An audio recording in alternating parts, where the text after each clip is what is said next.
mas eu propus lá, a comissão aceitou, eu propus, a comissão aceitou da gente excluir 100% da multa, 100% dos honorários de 20%, beleza? Vou excluir tudo isso, os honorários, e 50% do INPC que eu vou deixar da correção, tá? 100% da multa,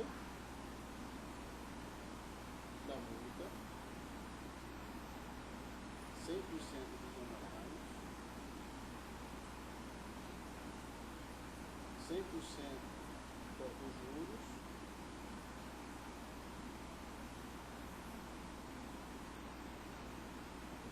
e 50% da correção. Isso que eu vou deixar, ou seja, eu estou te dando praticamente quase 40% de desconto.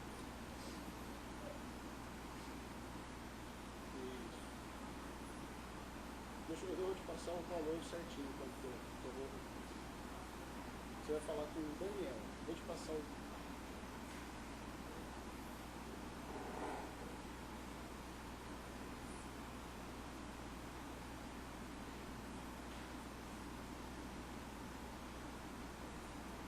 Eu vou pedir para você falar com o Daniel que ele. Tá. Eu vou te fazer o seguinte, você vai falar com o Daniel, que é da comissão, tá? Aí eu vou te passar o telefone dele agora, anota aí, por favor. Tá, pode falar. Só um minuto.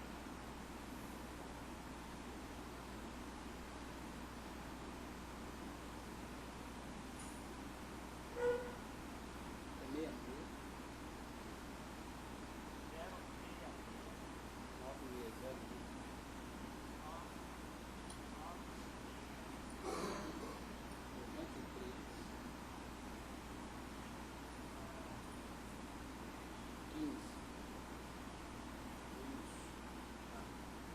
Você fala com ele, ele é o presidente do Conselho Fiscal, ele vai te passar certinho quanto que vai dar isso em valores.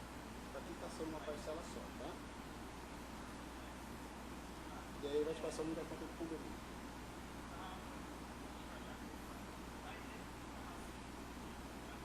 Não, a gente vai expediente fora. A gente fica fora do escritório, só administra esse escritório. Acesso remoto. Tá bom?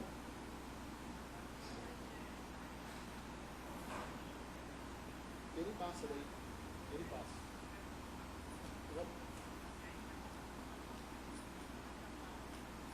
Beleza, então. Mas fala comigo. Um abraço.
invocando a proteção de Deus, declaro aberta a sessão desta tarde e, ao ensejo desta data de 8 de março, Dia Internacional da Mulher, eu gostaria de parabenizar a todas as mulheres de Mato Grosso, representadas pelas servidoras e desembargadoras desse tribunal.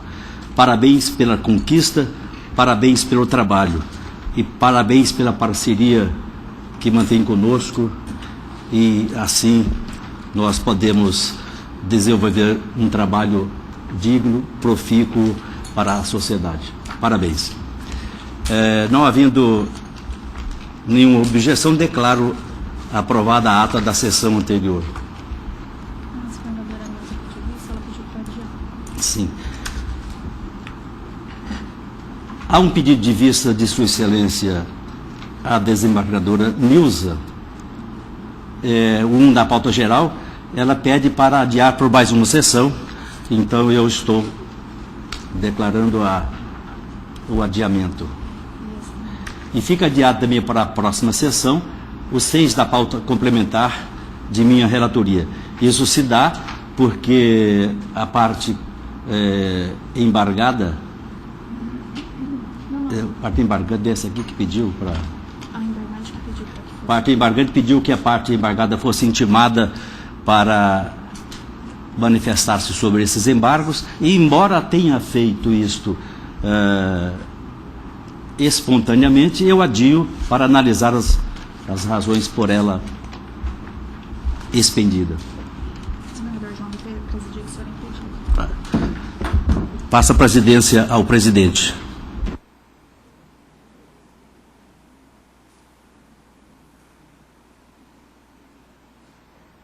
O julgamento tem a participação da desembargadora Marilson Andrade Adário, e é exatamente a apelação civil 122.654/2014.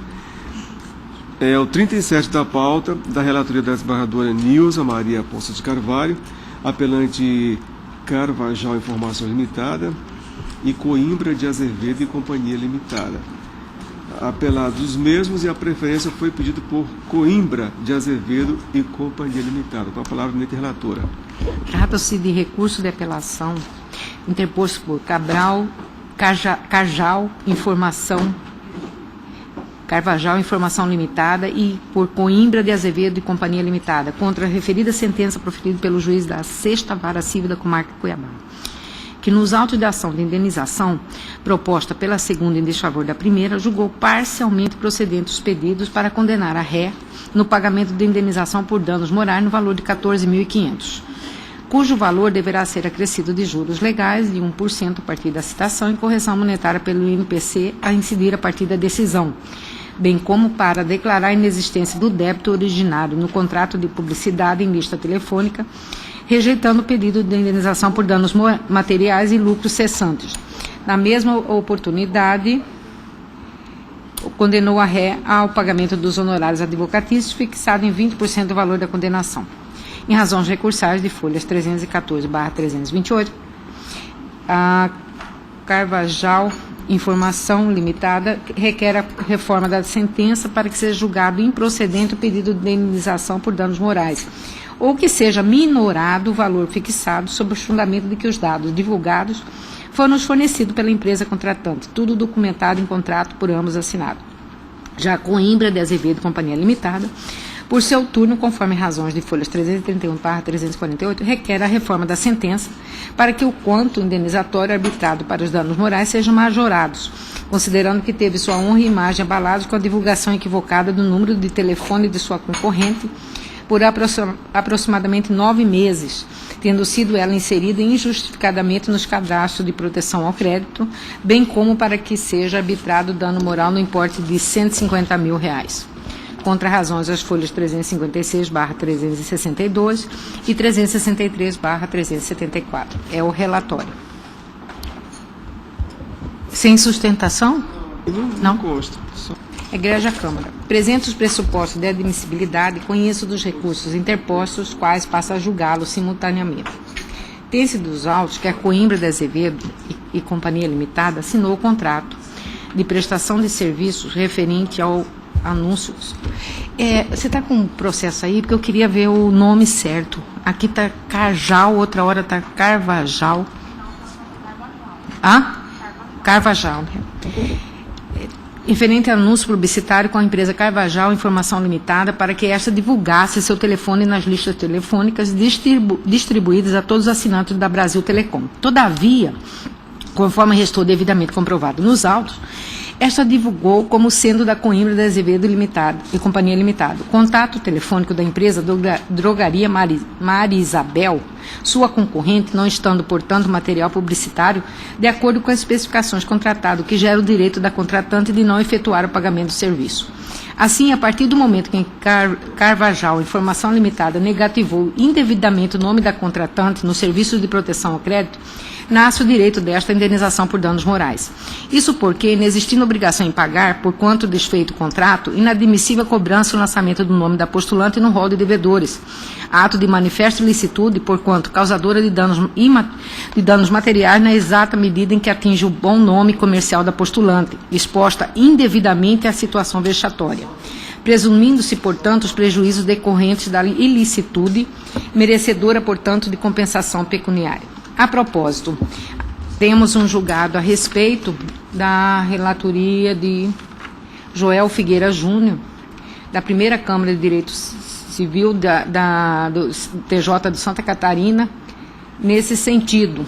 Apelação civil, ação de rescisão contratual, combinado com indenização por danos materiais e imorais, contrato de veiculação de publicidade em lista telefônica, alteração unilateral do layout do anúncio contratado, descumprimento da avença, cancelamento do contrato, possibilidade, notificação que denuncia o contrato, inscrição do nome da autora em cadastro de proteção ao crédito dano moral configurado. Para a fixação do quanto compensatório, entende-se que devem ser sopesados todos os diversos fatores, como a situação socioeconômica das partes, o grau de culpa do agente, proporcionalidade entre o ato ilícito e o dano suportado pela vítima, sem perder de vista que a compensação pecuniária visa também ao desencorajamento da prática de novos atos lesivos pelo ofensor. Trata-se, portanto, de um critério fundado na razoabilidade, devendo a importância fixada a servir como compensação aos prejuízos, constrangimentos, dissabores e transtornos sofridos pela vítima do evento danoso, com caráter pedagógico e inibidor, capaz de evitar novos cometimentos de atos ilícitos. Assim, o valor pecuniário deve ser fixado de maneira que atenda à pretensão de compensação pelos danos materiais sofridos pela vítima, sem importar enriquecimento e simultaneamente penalizar civilmente o causador do ilícito, sem ocasionar-lhe empobrecimento. Nessa esteira, Regina Beatriz Tavares da Silva afirma, vou deixar de ler para poupá-los. Nesse contexto, entendo como compatível o valor fixado pelo magistrado, considerando ainda ser incontestável que a inserção do nome da apelada nos órgãos de proteção ao crédito foi realizada de maneira indevida. A propósito, temos um julgado a respeito, um agravo regimental, da relatoria do ministro Luiz Felipe Salomão, julgado dia 13 de maio de 2014, que diz o seguinte: a inscrição, manutenção indevida do nome do devedor no cadastro inadimplente enseja o dano moral, ou seja, dano vinculado à própria existência do fato ilícito, cujos resultados são presumidos. Sobre o mesmo tema, tem entendimento adotado por esse tribunal também, nesse mesmo sentido, que vou poupá-los da leitura da relatoria do desembargador João Ferreira Filho, julgado dia 30 de junho de 2015. Da mesma forma, quanto ao pagamento dos danos materiais e lucros cessantes, não merece provimento o recurso interposto por Coimbra de Azevedo e Companhia Limitada, na medida que os danos materiais, conforme pacífica e reiterada jurisprudência, exigem comprovação do quanto reclamado, posto que, ao contrário dos danos morais, não são presumíveis. Nesse sentido, os seguintes arestos: os danos materiais não são presumidos, assim alegados pela parte hão de ser devidamente comprovados para a fixação do quanto indenizatório. O julgado da 13ª Câmara Civil do TJ de Minas Gerais, da relatoria de Hilda Teixeira da Costa, julgado dia 16/2/2006. Os lucros cessantes, espécie de dano material, constituem prejuízo imposto ao credor por ato culposo do devedor, ou seja, aquilo que se perdeu ou presumivelmente se deixou de ganhar. Para Darcy Arruda Miranda, o lucro cessante representa aquilo que o credor razoavelmente deixou de lucrar, ou seja, a diminuição potencial do seu patrimônio. Anotações ao Código Civil Brasileiro, 3º volume, página 139. Define-os casilo como o lucro que a pessoa vitimada deixará de ganhar no futuro, como consequência do ilícito. Em resumo, o lucro cessante é o que deveria vir.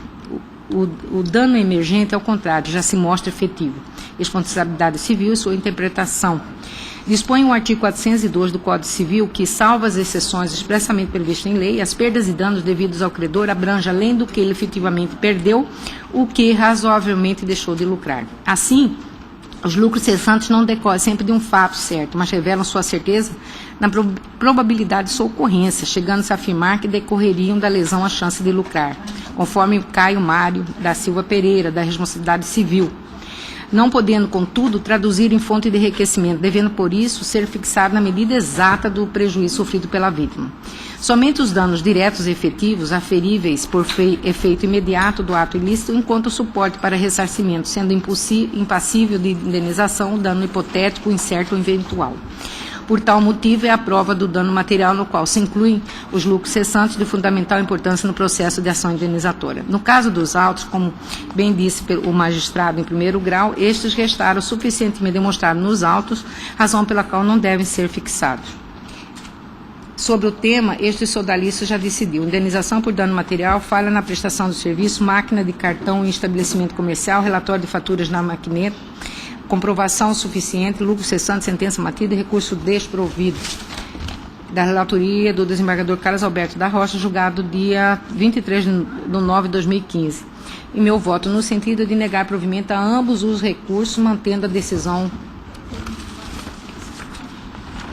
apelada. Esse é o voto. Eu acompanho a relatora e como voto a desembargadora Marilson. De acordo. De acordo. Então, a conclusão é desprover ambos os recursos nos termos do voto da relatora. Devolvo ao presidente do Tribunal, Sebastião.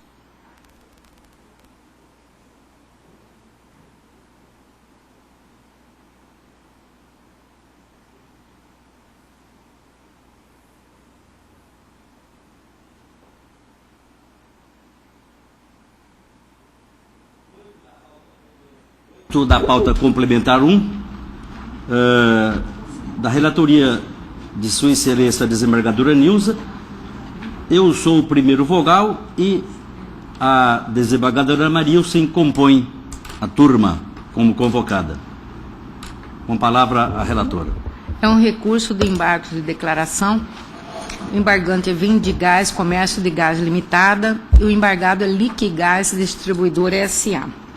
Egrégia Câmara, recurso de embargos de declaração oposto ao acórdão da primeira Câmara Civil, em que se deu provimento parcial a recurso de apelação aviado contra a sentença que julgaram improcedentes pedidos deduzidos em ação declaratória de inexistência de débito, combinado com desconstitutiva de título de crédito por quitação e exoneração do encargo de depositário fiel. Este recurso de embargo de declaração foi desprovido em um primeiro momento.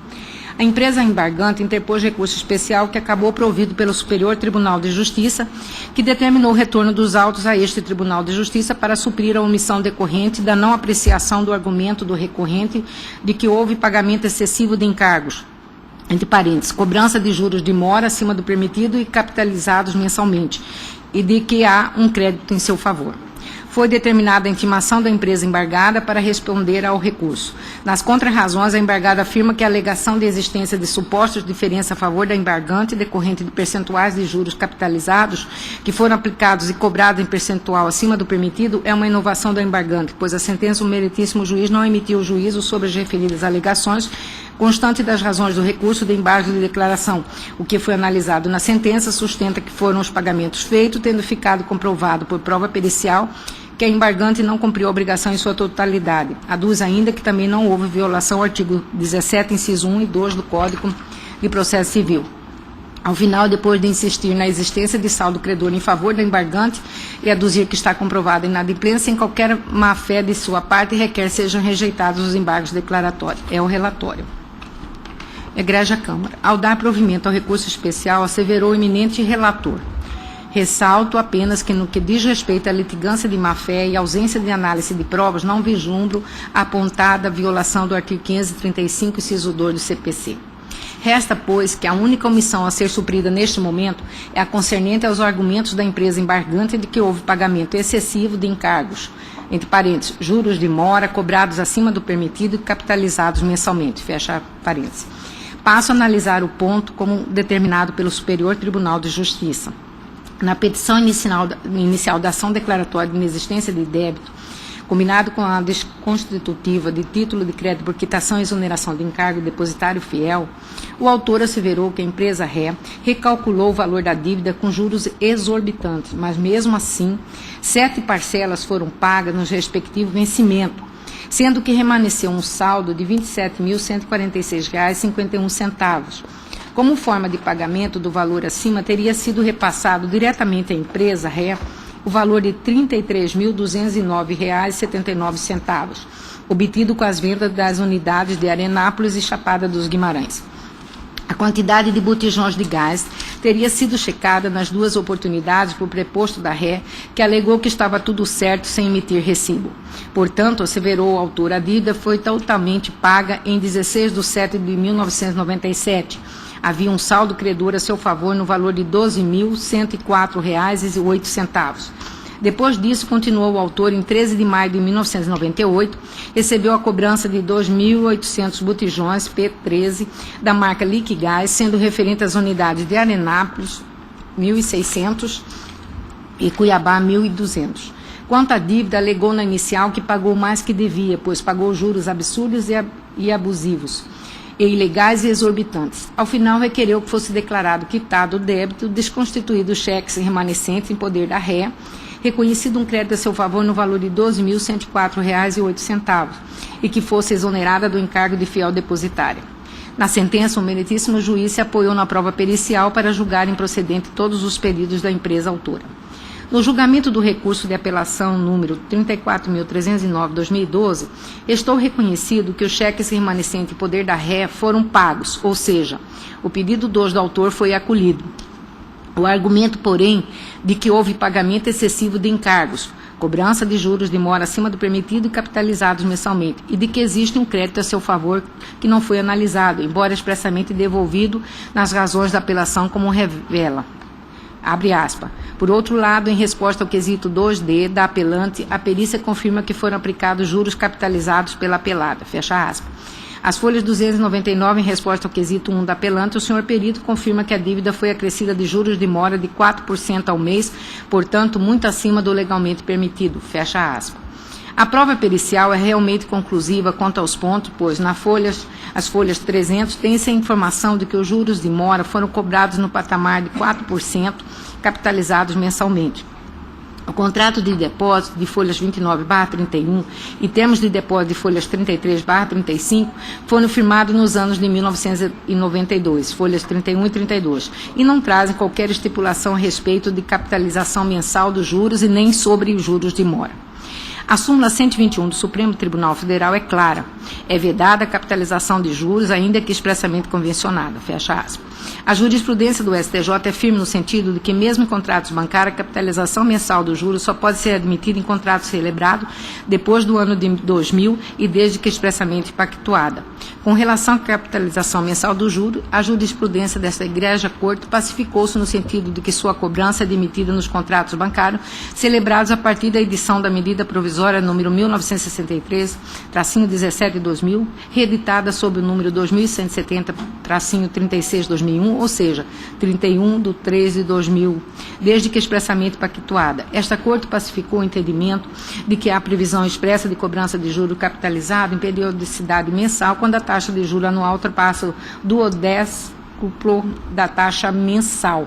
Agravo regimental no RESP 1557.040 de Santa Catarina, da relatoria do ministro Raul Araújo, quarta turma, julgado dia 3 de dezembro de 2015. Logo, a capitalização mensal dos juros detectada pela perícia é ilegal e o autor tem um crédito a seu favor, no valor pago a maior por força da capitalização.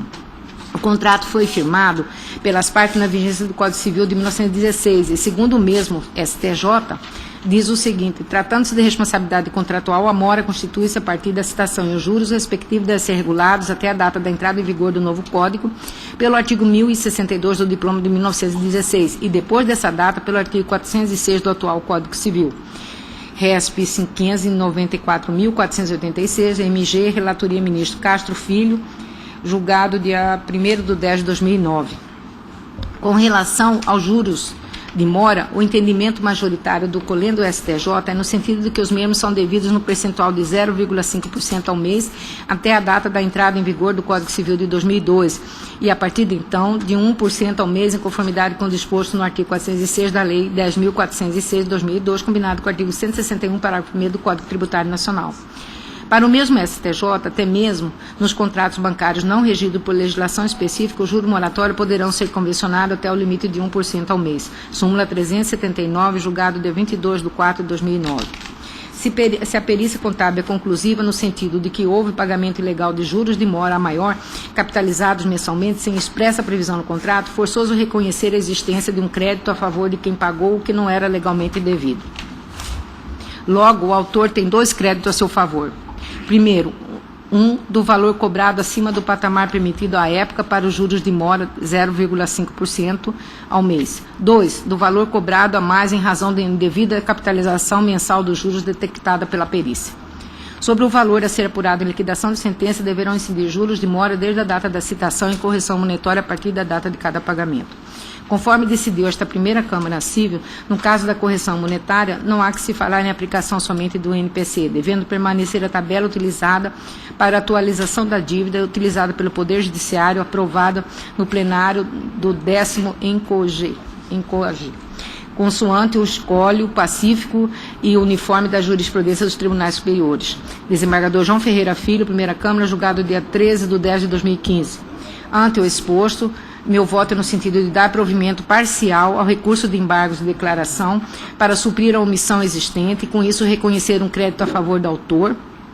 1, do valor que pagou a mais em razão da cobrança legal dos juros de mora acima do patamar permitido à época, 0,5% ao mês, bem como 2, valor que pagou a mais em razão da ilegal capitalização mensal dos juros. Sobre o valor a ser apurado na fase de liquidação de sentença, deverão incidir juros de mora a partir da data da citação no percentual de 0,5% ao mês até a data da entrada em vigor do Código Civil de 2002 e, a partir de então, 1% ao mês em conformidade com o disposto no artigo 406 da Lei 10.406 de 2002, combinado com o artigo 161, parágrafo 1º do Código Tributário Nacional, mas correção monetária pela tabela utilizada para atualização da dívida utilizada pelo Poder Judiciário, conforme a jurisprudência acima colacionada a partir da data de cada pagamento. É com meu voto. Eu estou de acordo, em Vossa Excelência? De acordo. A unanimidade deram parcial provimento, né? Isso. Aos embargos, nos temos do voto da relatora. Vossa Excelência, para nossa tristeza, não tem mais... Muito obrigada. Isso aqui só para ter...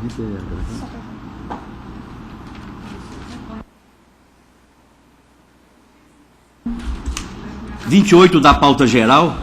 Agravo do instrumento a um pedido de preferência. Eu sou o relator.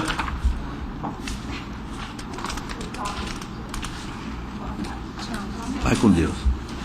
Agravo de instrumento interposto por aval securitizadora Decreto S.A. quanto à decisão proferida nos autos da cautelar de sustação de protesto no tal, que definiu a medida determinando a suspensão dos efeitos do protesto de título número que eu declino aqui, até o deslinde da ação principal, desde que prestada a caução real. A agravante defende a necessidade da reforma da decisão agravada em face de ausência dos requisitos da liminar. Aduz que o juiz Acó foi induzido em erro, uma vez que não há qualquer plausibilidade entre a alegação da agravada de que o cheque foi furtado. Contudo, relata que, em 17/12/2014, recebeu o cheque no valor de R$55 mil de titularidade da agravada da empresa Diário de Cuiabá Limitada, cedente, por meio de cessão de crédito. Que o boletim de ocorrência anexado pela agravada consta que o suposto furto ocorreu na mesma data em que o cheque foi emitido em favor da empresa Diário de Cuiabá, endossatária, ou seja, 17/12/2014, exatamente às 15 horas. Portanto, defende que paira dúvida a respeito da veracidade das alegações. Ainda levanta outro fato curioso, esse outro fato curioso entre aspas, que a agravada afirma em sua inicial que após a ocorrência do furto, a mesma se dirigiu até a sua agência bancária, Itaú, solicitando a sustação e cancelamento das folhas de cheques furtadas, com o fito de evitar maiores prejuízos. Entretanto, segundo a DUS, Tal fato não foi comprovado pela agravada em sua inicial, pois o documento de folhas 19 trata-se de informações prestadas pela agência bancária sobre a ocorrência de cheques devolvidos e não de comunicação de furto. Que o cheque objeto da lide encontra-se em custódia e que não foi cancelado pelo cliente. Outro fato que aponta é que notificou a empresa agravada informando que é portadora do cheque, bem como solicitou que a mesma entrasse em contato para que fossem evitadas medidas extrajudiciais ou judiciais, entretanto, não obteve êxito. Ainda dos que o juiz Acó não levou em consideração o que dispõe os artigos 30, combinado com 34 da Lei 9.492 de 97, que regula os protestos cambiais, ou seja, que não existe mais a possibilidade de sustação do protesto efetivado. Requer a concessão do efeito suspensivo ao presente recurso com amparo no artigo 527, inciso 3, combinado com o artigo 558 do CPC, para que sejam suspensos os efeitos, para que sejam adesão agravada, aqui eu acho que houve uma repetição, para que sejam suspensos os efeitos da decisão agravada, por conseguinte, suspendendo-se o prosseguimento do processo cautelar no tal até o julgamento do mérito. A liminar foi indeferida, informações às folhas, sem contrarrazões, o relatório, passo ao voto. Agora, o instrumento interposto contra a decisão proferida nos autos da cautelar de sustação de protesto, que deferiu a medida determinando a suspensão dos efeitos do protesto de folhas até o deslinde da ação principal, desde que prestada a caução real. Pois bem, a decisão agravada deferiu a suspensão dos efeitos do protesto do título tal até o deslinde da ação principal, desde que prestada a caução real. Conquanto a medida cautelar de sustação de protesto seja cabível apenas quando o protesto ainda não foi lavrado, é disso que a prática forense vem admitindo a interposição desta ação, mesmo depois que o protesto já foi formalizado. Entretanto, nesse caso, a sustação ocorrerá quanto aos efeitos, não havendo o cancelamento do protesto, isto é, o protesto permanece incólume e continuará registrado nos assentamentos do cartório em que foi lavrado até que seja feito o seu cancelamento.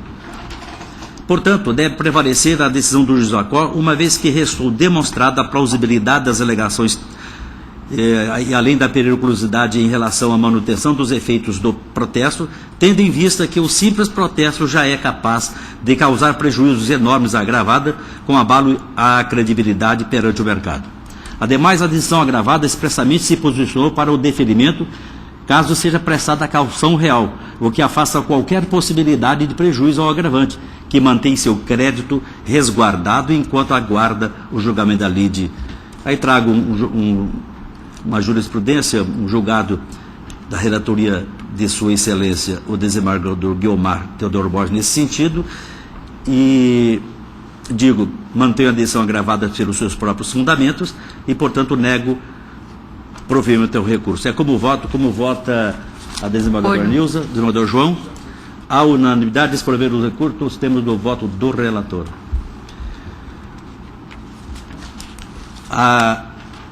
Um pedido de sustentação oral no 66 da pauta geral, eu sou o relator.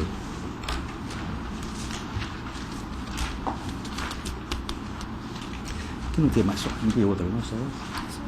Não são dois, não? É mais de outro processo. É de outro processo, não também é. Não, dólar. Tá certo.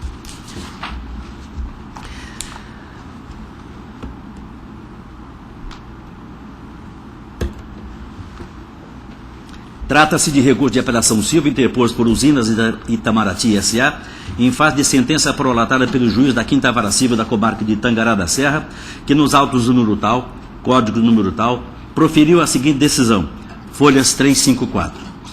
Aspas. Mesmo diante da intimação, a parte quedou-se inerte, não cumprindo com a integralidade do determinado e sendo patente o transcurso do prazo para regularização processual, de rigor a extinção do feito pela falta de pressupostos de constituição e de desenvolvimento válido e regular do processo.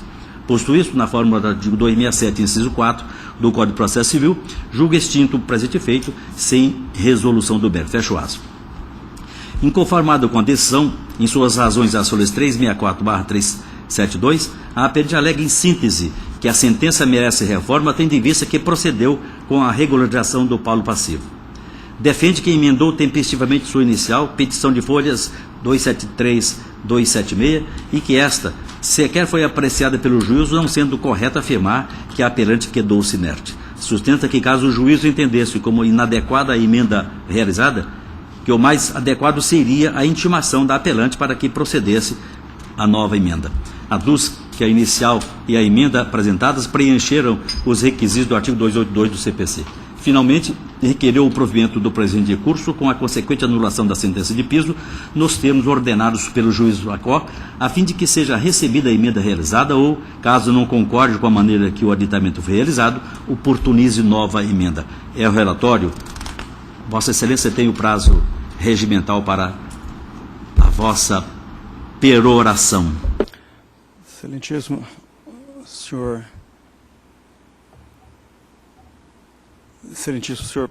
presidente, demais membros da Câmara Civil, em breve e sucinto alegações nesse momento, a usina pede especial olhos com relação ao fato de que a emenda da inicial foi feita e o questionamento do magistrado prolator da sentença que julgou sem o mérito, entendeu que não foi a contento.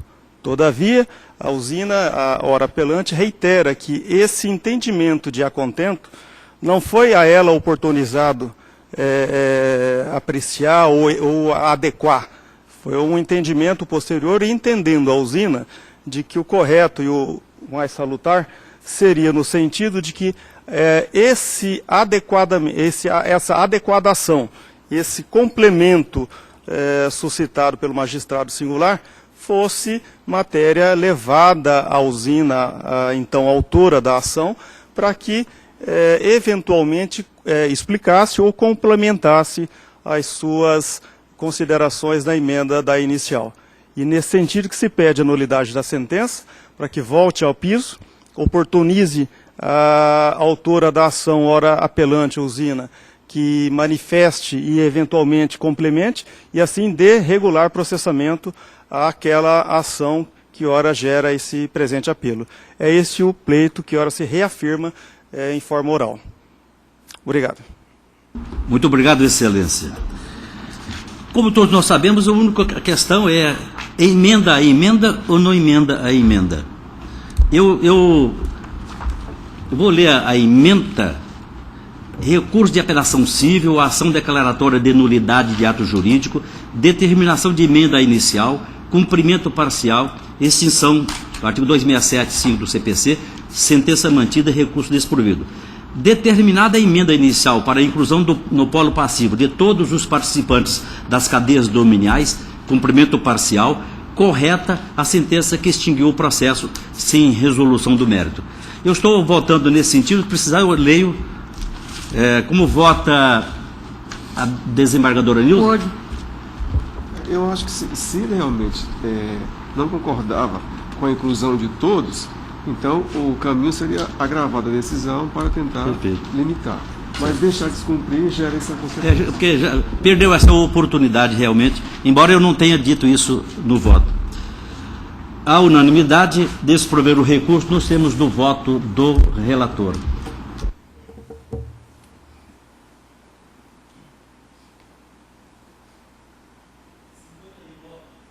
(59) da pauta geral. Sou o relator, há um pedido apenas de preferência, não é verdade?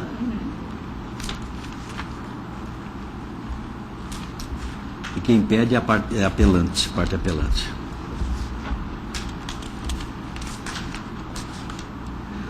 Egregia Câmara. Trata-se de recurso de apelação civil interposto por Leoflan Lodi, em face da sentença proferida pelo juízo de direito da 4ª Vara Civil da Comarca de Rondonópolis, que julgou parcialmente procedente a ação de indenização por averbações indevidas, confirmando-se a liminar. Os números do processo estão aqui, que são números quilométricos que eu declino aqui. Confirmando-se a liminar para o fim de proceder ao cancelamento das averbações. No entanto, a sentença não reconheceu a prática da conduta descrita no artigo 615-A, parágrafo 4º do Código de Processo Civil. Em síntese, o apelante defende, aspas, que a averbação manifestamente indevida ou em excesso pode dar ensejo à ação de indenização, o que restou previsto no parágrafo 4º do mesmo artigo. fecho aspas, folhas 249. E segue afirmando que os exequentes desmedidamente se utilizam da citada previsão legal para promoverem uma verdadeira indisponibilidade de todo o patrimônio dos executados. Isto entre aspas. E que, novamente aspas, é evidente que a anotação não tem o condão de impedir a alienação de bens, mas gera uma enorme insegurança jurídica que acaba por se revelar o impedimento à alienação, fecho aspas.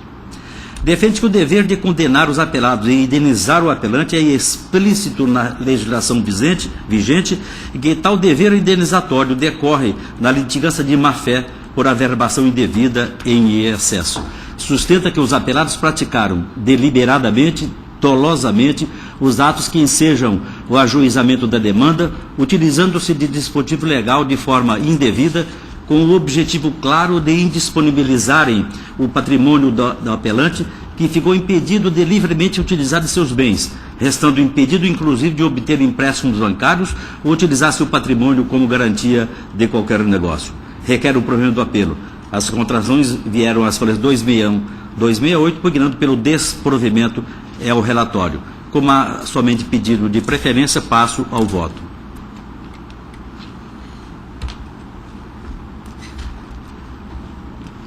Igreja Câmara. O primeiro parágrafo eu faço memória do que já disse e digo, após a devida análise processual, tem-se que, efetivamente, o presente apelo não merece lugar a êxito. Nesse sentido, comungo com o posicionamento datado pelo juiz sentenciante, qual seja, o de que não se verificou o prejuízo decorrente das averbações que pudessem justificar a indenização pleiteada. Ora, o parágrafo 4º do artigo 615-A do CPC é aplicável quando se constata má-fé nos termos do artigo 18 do mesmo Código. No entanto, no caso presente, o apelante é devedor dos apelados, é requerido / executado, e nesses termos não se verifica, a meu ver, o enquadramento legal para a incidência do mencionado parágrafo 4º do artigo 615-A do CPC. Eis que não há comprovação de má-fé, ainda que a averbação seja indevida, pois não se trata de averbação indevida pura e simplesmente, uma vez que há a preocupação dos credores quanto ao desfazimento dos bens. Nesse sentido, a jurisprudência, eu trago aqui uma jurisprudência, da onde é isso aqui, meu Deus do céu,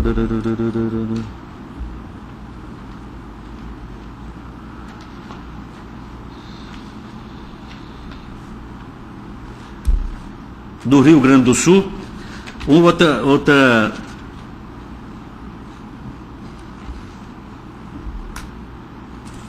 do Rio Grande do Sul também, nesse sentido. Ademais, não há comprovação de prejuízo em razão do ato. Há sim alegações, mas sem demonstração efetiva de prejuízo. A título de ilustração, julgo pertinente a transcrição de parte da sentença. Aspas, cuida-se de ação onde o autor pleiteia a condenação dos réus ao pagamento de indenização por averbações indevidas ou em excesso no registro de imóveis, bem como o cancelamento das mesmas. Além disso, alegou litigância de má-fé sob o argumento de que os réus utilizaram-se de dispositivo legal de forma indevida com o objetivo claro de indisponibilizar o patrimônio do autor. Contudo, da análise das provas dos autos, tem que o requerente não provou a má-fé dos requeridos em relação às averbações indevidas, tampouco o seu prejuízo. Com efeito, continua o magistrado, dispõe para o 4º artigo 615-A que o exequente que promover a averbação manifestamente indevida e indenizar a parte contrária no parágrafo 2º do artigo 18 dessa lei, processando-se o incidente em autos apartados. A norma trouxe terminologia que implica em conceito jurídico vago, cabendo à doutrina e à jurisprudência esclarecer o conceito e alcance da expressão manifestamente indevida. Glauco Ramos entende que deve ser considerada uma averbação manifestamente indevida aquela que reúna em torno de si duas características. 1. Ter o exequente plena ciência de tratar-se de averbação realmente indevida, eis que subjetiva a respectiva responsabilidade. E 2. Que a averbação tenha trazido algum prejuízo, tipo de prejuízo ao executado. Ramos, 2007, páginas 259. No caso dos autos, não restou demonstrado que os réus tinham deliberada ciência de que se tratava de averbação indevida ou que sua conduta tenha sido arbitrária, inescrupulosa ou dolosa. Por outro lado, não se constata a ocorrência do dano capaz de legitimar o pleito indenizatório.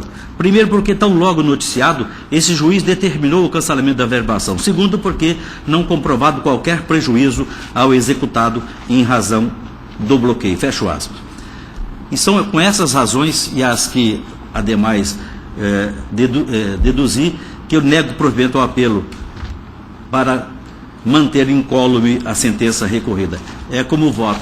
Como vota desembargador Nilson, desembargador João, a unanimidade desprover o recurso nos termos do voto do relator.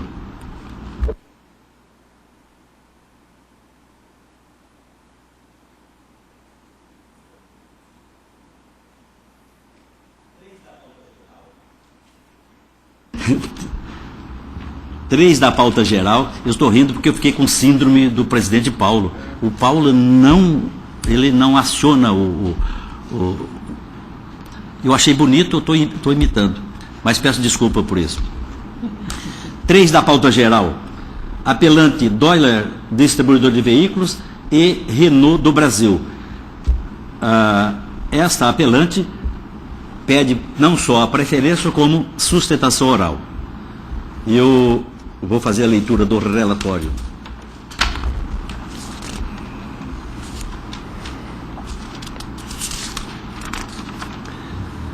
Egregia Câmara, tratam-se de recursos de apelações cíveis interpostos por Doyler, distribuidor de veículos limitada, e por Renault do Brasil S.A., contra a sentença proferida pelo juízo da 9ª Vara Civil da Comarca de Cuiabá, que nos autos da ação de indenização por danos morais, numeração tal, ajuizada por Noêmio Ribeiro Rodrigues, julgou procedente a ação, condenando as horas apelantes ao ressarcimento das quantias pagas pelo veículo, com as devidas observâncias do artigo 18, parágrafo 1º, 2 do CDC, com incidência de juros de 1% ao mês e correção monetária pelo INPC, a partir da ocorrência do ilícito / incidente, artigo 398 do Código Civil, em face da comercialização, fabricação de produtos defeituosos, bem como a indenização da autora Noêmia Ribeiro Rodrigues pelos prejuízo de ordem moral a ela causados na ordem de 60 salários mínimos, ou seja, R$ 40.680, acrescidos de juros de 1% ao mês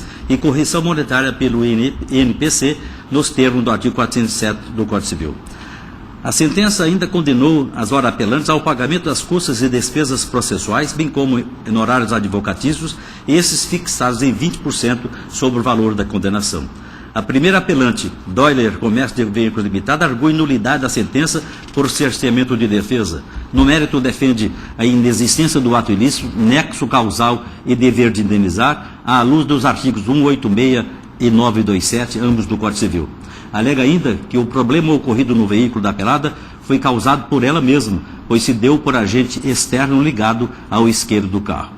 Defende a não ocorrência de danos morais e materiais, uma vez que não foi praticado o ato lesivo. Requer o provimento do apelo. A segunda apelante, Renault do Brasil S.A., suscita também nulidade da sentença em razão do cerceamento pela não realização de prova pericial. Argui sua ilegitimidade passiva sob a alegação de que não pode responder por eventuais falhas na prestação do serviço pela concessionária. Defende a carência da ação pela perda superveniente do objeto.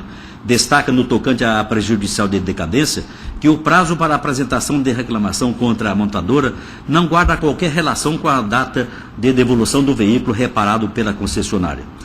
Afirma inexistir prova do vício e ou defeito do produto, inexistência de solidariedade com a concessionária em função de eventual vício de serviço e inocorrência de demora no fornecimento de peças. Argumenta ainda que a apelada não faz jus à restituição do preço de aquisição. Defende que a apelada não sofreu danos morais e, alternativamente, pede a diminuição do quanto indenizatório. Requer o provimento do apelo. As contrarrazões vieram às folhas 222/233 e 249/265, pugnando pela condenação de ambos os recorrentes por litigância de má-fé, bem como pelo desprovimento da apelação. É o relatório e passa a palavra à sua excelência o advogado da apelante Renault pelo prazo regimental. Excelentíssimo senhor desembargador Sebastião Barbosa de Farias, a quem peço venha para cumprimentar os demais presentes. O presente caso, ele traz inicialmente uma mácula na sentença impassível de correção nesse grau de jurisdição, que consiste no cerceamento de defesa. O juiz de primeiro grau entendeu por deferir os pleitos postos na inicial ao argumento de que teria restado comprovado o defeito, o vício no produto. Entretanto, e contraditoriamente, indeferiu a prova pericial pleiteada pelas requeridas e, ao final do processo, julgou como se provado estivesse o vício no produto, com base única e exclusivamente nas alegações da parte autora.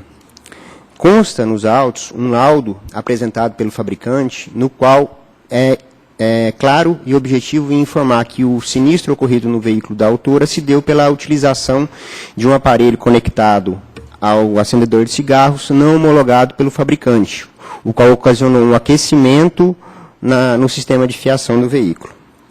Ainda que o veículo tenha sido reparado, não era impossível a perícia, que pode ser realizada até mesmo de forma indireta, e também sobre as peças substituídas no veículo. Razão pela qual este indeferimento desta prova acabou por impedir que se chegasse à verdade real dos fatos, consistente na existência ou não do vício do produto. Razão pela qual requer inicialmente o acolhimento do pleito de nulidade da sentença por cerceamento de defesa e a devolução dos autos ao primeiro grau para que seja realizada a perícia técnica solicitada pelas requeridas. Quanto ao mérito, como já antecipei, restou, ao contrário do que afirmou o juízo, o autor não fez uma única prova no sentido de que o vício, o sinistro ocorrido no veículo, tivesse origem em vício de produto. Ao contrário, ficou demonstrado que o sinistro ocorrido teve, sim, decorreu de uma má utilização do produto, consistente, mais uma vez, repito, na utilização de um produto não homologado no acendedor de cigarros, o que ocasionou o superaquecimento. Assim, imperioso reconhecer que não houve vício do produto, e sim má utilização deste. Razão pela qual, mais uma vez, pugna, neste caso, pela reforma da sentença, pelo julgamento de total improcedência dos pedidos de indenizações por danos materiais e morais. Por fim, excelências, para encerrar, não sendo este o entendimento de vossas excelências, danos morais no presente caso, salvo melhor juízo, não houve. Primeiro, a própria falta a inexistência de vício no produto acarretaria na improcedência dos danos morais. Ainda que assim não fosse, o veículo foi reparado e devolvido à autora em tempo compatível com os danos sofridos pelo veículo no incidente. Não entendendo assim, acho que é imperioso reconhecer que o valor fixado, 60 salários mínimos, por alguns dias sem o veículo, é muito aquém do que este tribunal vem, muito além, do que este tribunal vem fixando. Cabendo destacar que esse valor hoje seria algo em torno de 160% do valor do veículo conforme tabela FIP. E não é o caso também de aplicação de dano em ré ipsa, uma vez que este dependeria de prova cabal da autora, o que não veio aos autos. Assim, ainda que se mantenha a condenação e indenização por danos morais, requer seja minorado o quanto arbitrado para valores compatíveis com que essa Câmara vem sabiamente arbitrando. Muito obrigado. Obrigado, Excelência. Preliminar de cerceamento de defesa, arguída pelas apelantes Doller e Renault. Igreja Câmara. Não merece acolhimento a preliminar suscitado, uma vez que é dispensável a prova pericial requerida quando os documentos existentes são suficientes a formar a livre convicção do magistrado. Nesse sentido, o artigo 420 do CPC, parágrafo único, inciso 2, dispõe. Todos nós conhecemos, deixa eu fazer a leitura. Assim, por ser a matéria eminentemente de direito, com análise eminentemente fática e a utilização dos demais elementos que fazem parte do conjunto probatório, não há que se falar em cerceamento de defesa. Trago, nesse sentido, uma jurisprudência desse tribunal, da relatoria de Sua Excelência a desembargadora Maria Alce Andrade Adário, da segunda Câmara Civil. E, nesses termos, eu rejeito a preliminar de cerceamento de defesa. É isso aí mesmo, né? Como vota?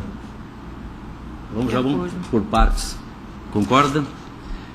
Preliminar de ilegitimidade passiva da apelante Renault. Igualmente, a preliminar não merece a guarida, pois a responsabilidade da apelante é patente, uma vez que cabe a ela a fabricação e a comercialização do veículo sinistrado. A esse respeito, coleciono a recente julgado também desse egrégio tribunal.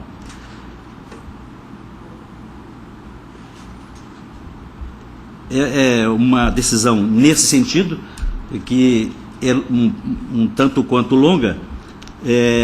Eu transcrevo aqui, é da relatoria de Sua Excelência, a doutora Antônia Siqueira Gonçalves Rodrigues, da segunda Câmara Civil, hoje desembargadora.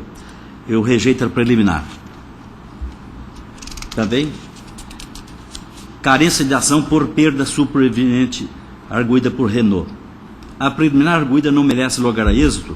Não há carência de ação, uma vez que se encontram presentes as condições legitimidade e interesse processual, além da possibilidade jurídica do pedido, mormente porque, em razão do ocorrido, o veículo incendiado e o travamento das portas, pleiteia-se a reparação material e moral.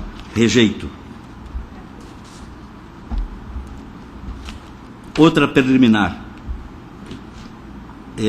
prejudicial de mérito, decadência, sob o argumento de que o prazo para a apresentação da reclamação contra a montadora não guarda qualquer relação com a data de devolução do veículo reparado pela concessionária. Por fim, melhor sorte não socorre a apelante, pois não se verifica a extrapolação do prazo previsto no artigo 26 do Código de Defesa do Consumidor, uma vez que o veículo permaneceu nas dependências da concessionária até 8/6/2012.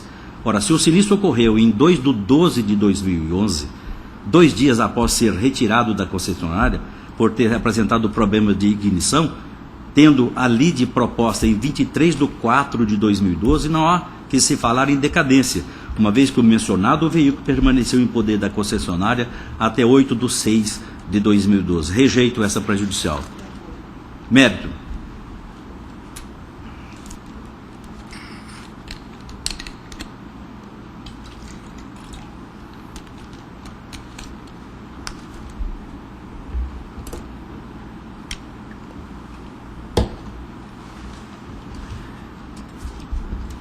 Tem aqueles, normalmente a gente faz, a gente repete os argumentos lá do relatório e digo, após detida a análise dos autos, conclui-se que o presente apelo não merece provimento. Primeira apelação interposta por Doyle, comércio de veículo limitado. No mérito, a referida apelante defende a inexistência de ato ilícito, nexo causal e dever de indenizar à luz dos artigos 186 e 927, ambos do Código do Processo Civil. Código Civil, mas é processo, né? Que tal alegação mostra-se descabida, pois a responsabilidade indenizatória exige a comprovação dos seguintes requisitos: ato ilícito, dano e nexo causal. O ato ilícito reside no defeito apresentado em veículo praticamente 0 km, consistente em vício apresentado pelo produto que pegou fogo em razão de aquecimento elétrico, ocasionado por curto-circuito acarretando o início do fogo. A esse respeito é esclarecedor o trecho da sentença que nesse momento faço registrar. Aspas.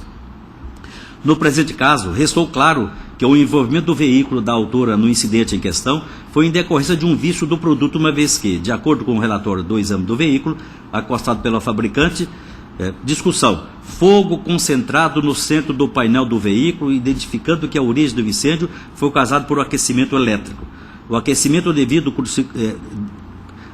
a curto-circuito na cablagem de acendedor do cigarro, tomada de acessório, provocou o derretimento da caixa de distribuição de ar e que deu início às chamas que perfuraram a parte superior do painel. Fecho aspas. Diante de tal relatório, é perfeitamente dedutível a responsabilidade das apelantes, uma vez que o veículo adquirido era praticamente novo e não deveria apresentar tal defeito, não restando comprovada a culpa exclusiva da apelada consumidora. Quanto ao dano, é indiscutível a sua ocorrência, pois, conforme bem salientado pela magistrada sentenciante, o acidente colocou a consumidora barra apelada, idosa com 72 anos de idade, e seu neto em risco de vida e sofreram queimaduras superficiais na pele.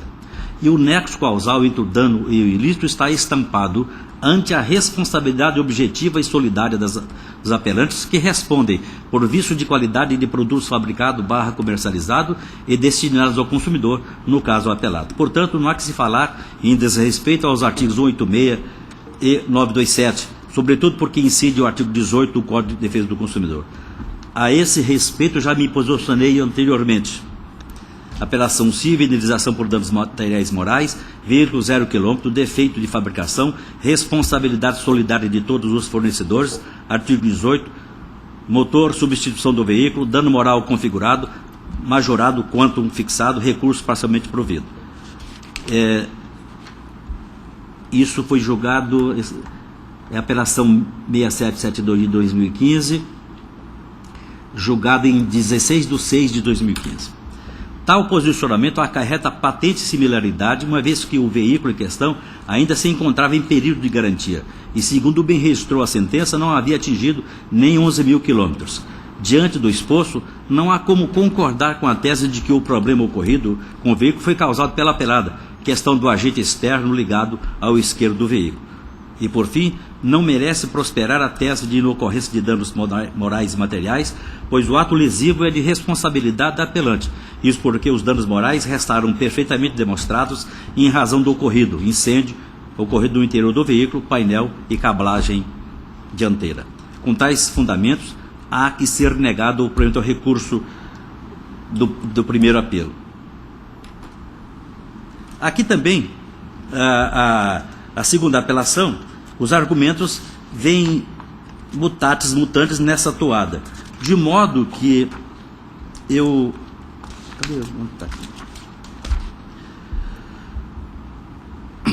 Eu nego o provimento a ambos os apelos conforme já declinado. Como vota Vossa Excelência? De acordo. A unanimidade desproveram ambos os recursos dos termos do voto do relator. Muito obrigado, bom trabalho a todos.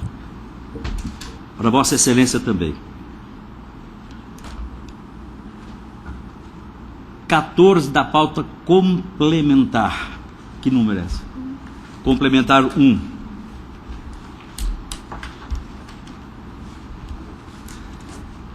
Esse embargo de declaração, né?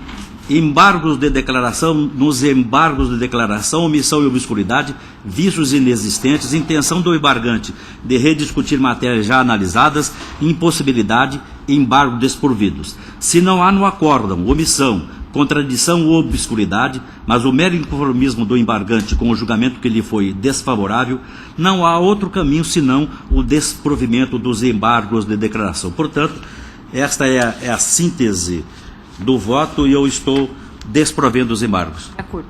De acordo? A unanimidade desprover os embargos, nós temos no voto do relator. 8 da pauta geral, agravo de instrumento envolvendo, de um lado, o agravante Jair Pessini e, de outro, o agravado Roberto Zampieri.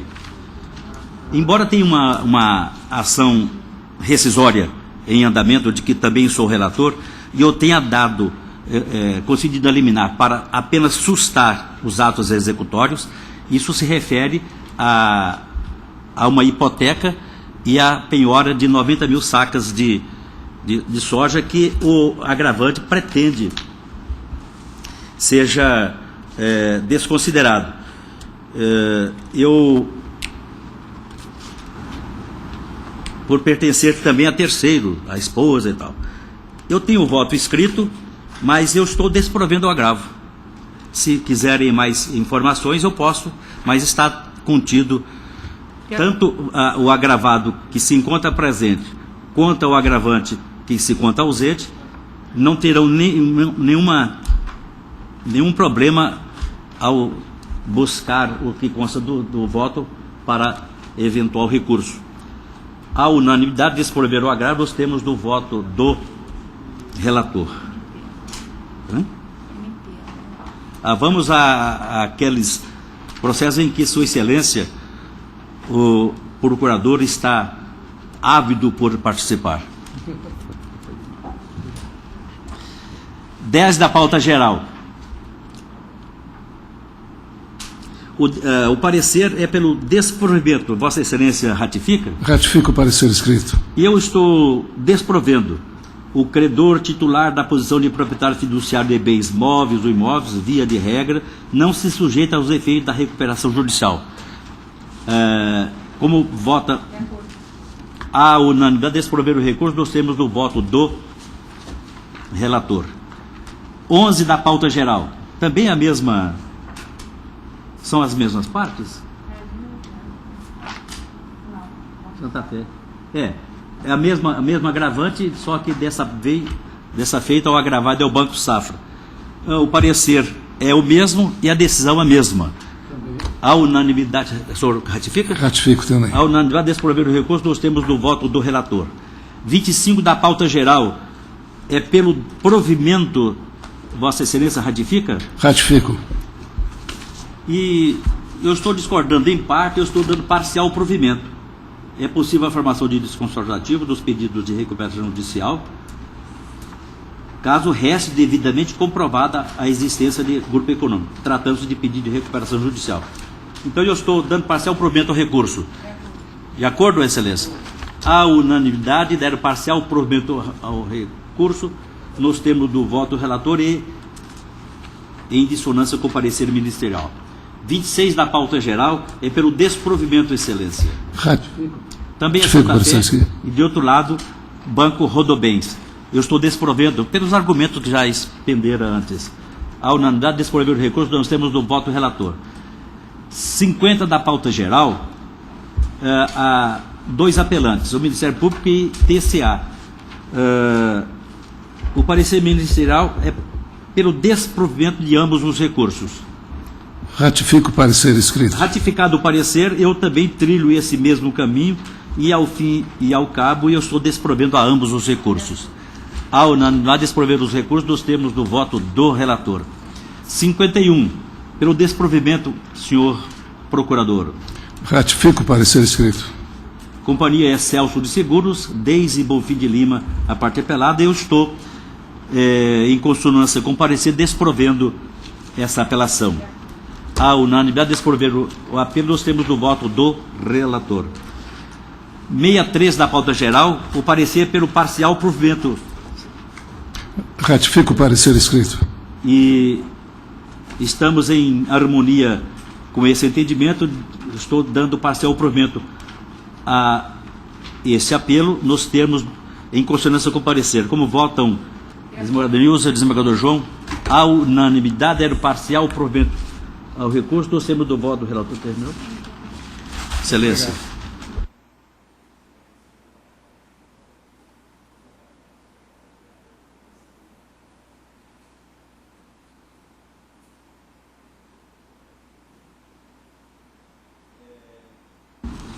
Desembargadora Nilza e desembargador João. Há aqui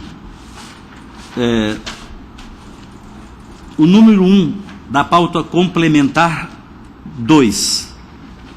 Embargante Tony Juliano Emerick. Embargados Comercial Agrícola Produtiva Limitada e Bayer.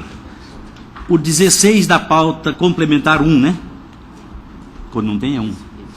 Da pauta complementar 1. O Naldo Custódio de Faria, embargada Bayer. 17 da pauta complementar 1.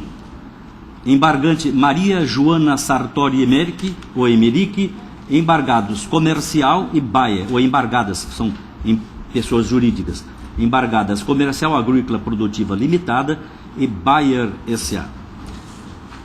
E esses são embargos de declaração,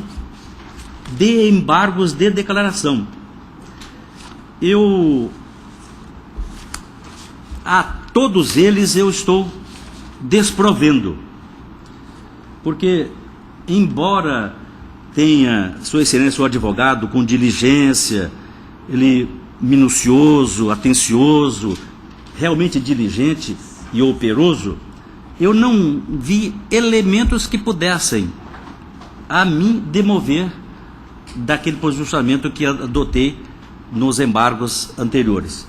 E então eu estou aos 3 desprovendo. A senhora não vai pedir vista? A senhora... De acordo? À unanimidade, desproveram os embargos de declaração, repito, 1 da complementar 2, 16 da complementar 1 e 17 da complementar 1, nós temos do voto do relator. Preliminar acolhida, 58, isso eu já estou falando da minha relatoria. O que mais? Conserta aqui, depois você faz aí. Recursos desprovidos, 5, 9, 12, 15, 17, 18, 29, 30, 47, 48, 49, 54, 55, 56, 60, 64, 65, 66, 69 e 73. E 67 também. Recursos parcialmente providos, 2, 6, 16, 19, 57, 61, 62, 68 e 70. Tem mais?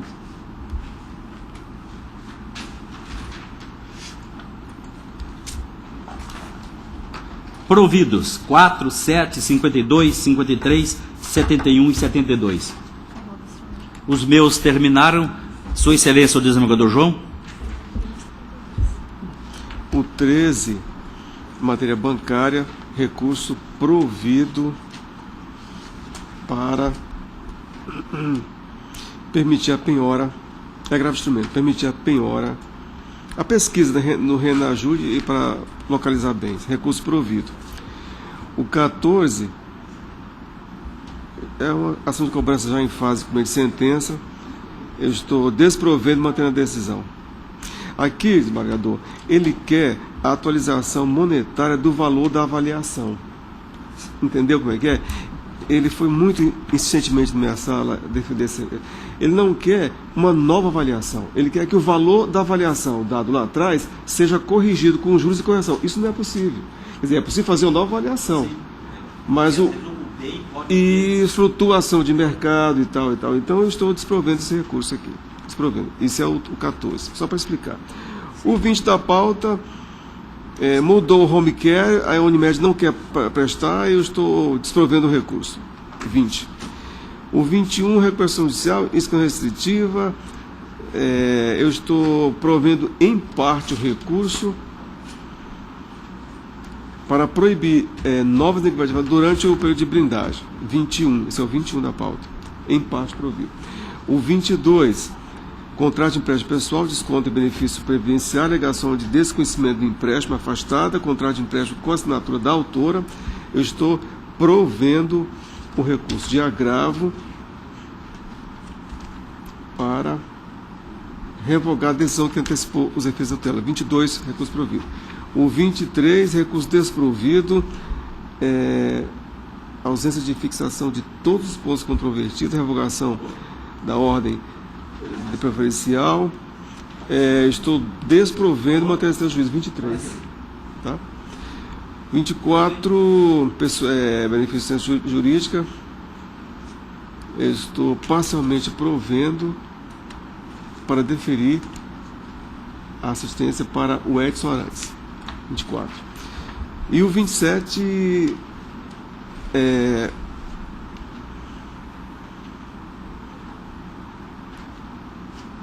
cumprimento de sentença, pagamento de honorários de advocatícios devidos em razão da sentença processual de pedido, situação de protesto, indicação de bens de terceiros, a penhora, falta de anuência, rejeição pelo credor, possibilidade, estou desprovendo e mantendo a decisão do juízo. 27. Só isso.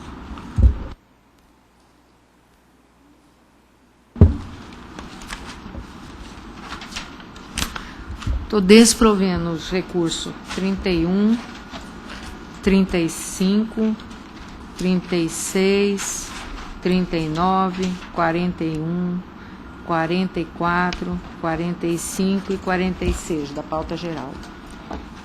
Estou provendo os recursos 40 e 42. E provendo parcial os recursos 34,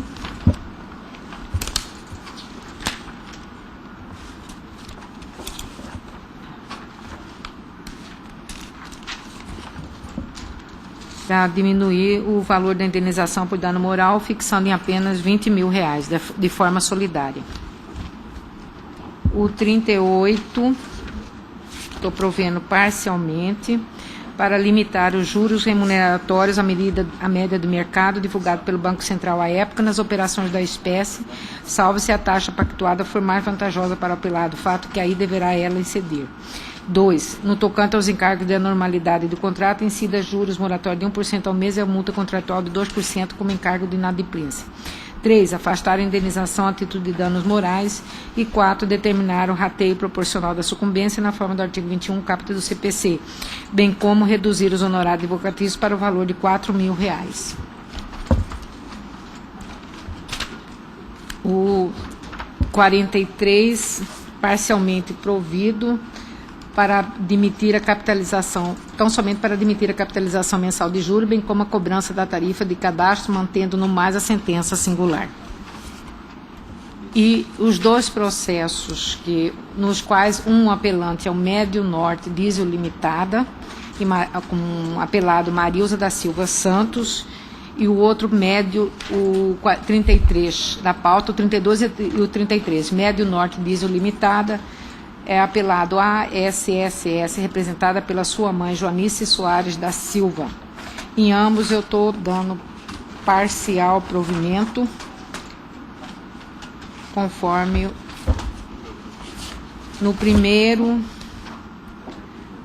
estou reformando em parte a sentença para condenar a réu ao pagamento de pensão mensal autora no equivalente a 2/3 do salário mínimo vigente à época do acidente, até a data em que a vítima completaria 25 anos de idade, acrescido de juros moratórios de 6% ao ano, devidos a partir da data do evento danoso, 4/9/98, na forma da súmula 54 do STJ, observando o limite disposto nos artigos 1062, 1063 do Código Civil de 2010, do Código Civil, até janeiro de 2003, momento a partir do qual passa a vigorar a disposição contida no artigo 406 do Código Civil de 2002, de acordo com a taxa Selic.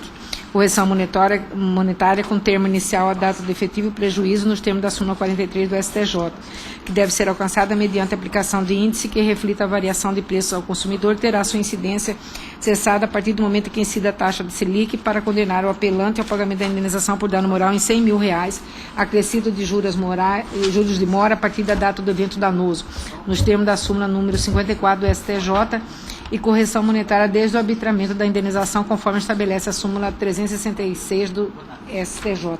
No mais, nos demais temas, eu mantenho inalterada a sentença.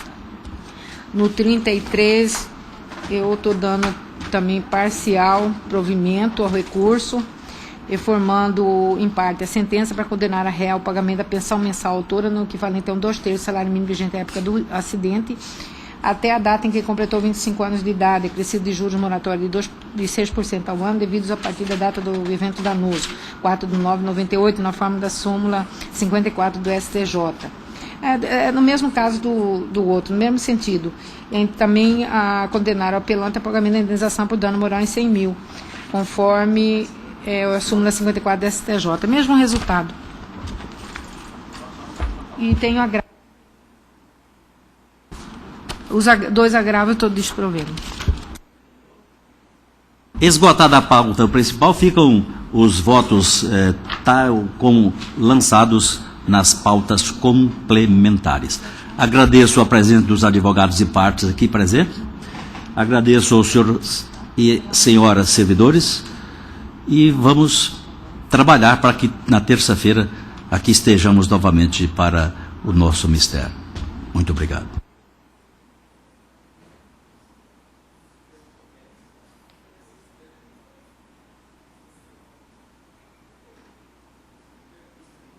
João, senador,